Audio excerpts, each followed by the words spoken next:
Good morning, everyone. This is Ms. Lawson with just a few announcements filling in for Dr. P this week.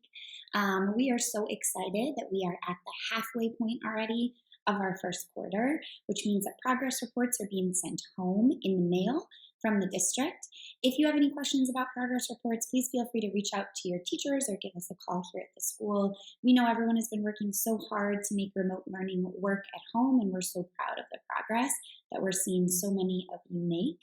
Another big thing coming up in the next week is going to be some announcements about some fun ways we're going to be celebrating attendance and other ways we're going to be celebrating one another as we end the quarter. So be on the lookout for some extra fun things that we're hoping continue to keep you excited in what we know is still a challenging environment.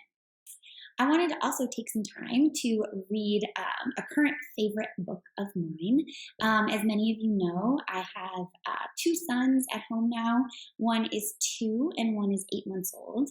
And something I talk about with my 2-year-old all the time is our feelings.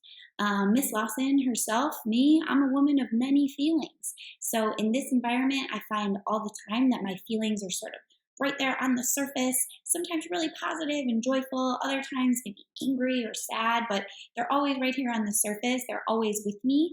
And it took me a long time to realize that that's okay, that our feelings aren't a bad thing, and that the more that we understand and think about how we're feeling, the more that we can share that with others and help people understand that they're not alone. We all have feelings.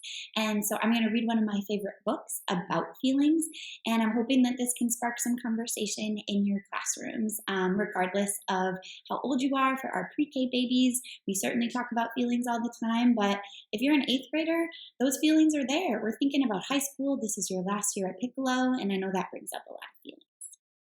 All right, this book is called The Boy with Big, Big Feelings. The author who wrote the words is Brittany Wynn Lee, and the illustrator who drew the pictures is Jacob Suba.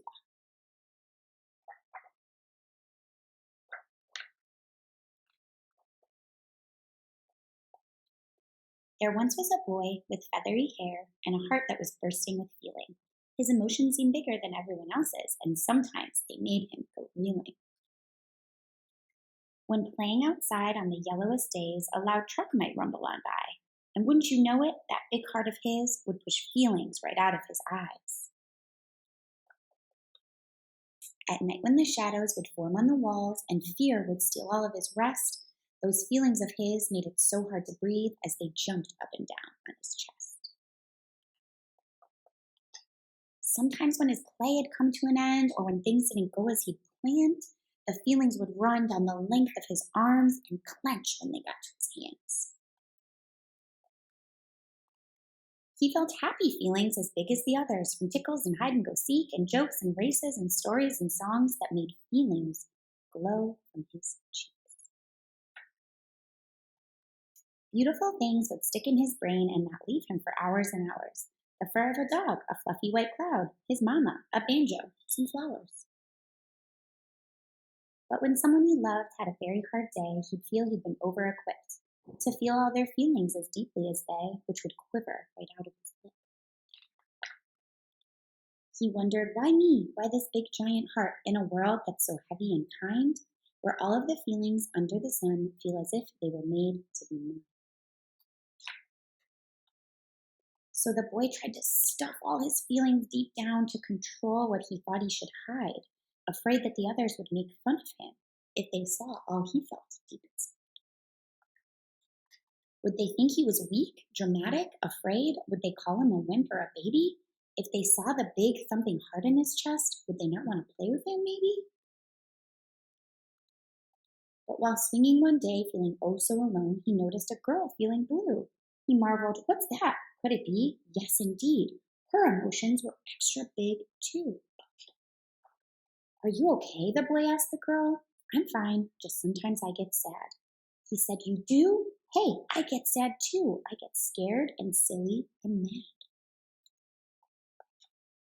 The two became pals who shared their big hearts, not feeling they had to pretend when they needed to cry or to laugh big and loud, since feelings had helped them make friends. And soon they noticed there were other big hearts in the classroom, the playground, the bus, and they smiled as they learned that it wasn't just that. Big emotions affect all of us. The boy and his friends slowly felt less alone with the feelings that lived deep inside them. Emotions might feel big and scary sometimes, but that is no reason.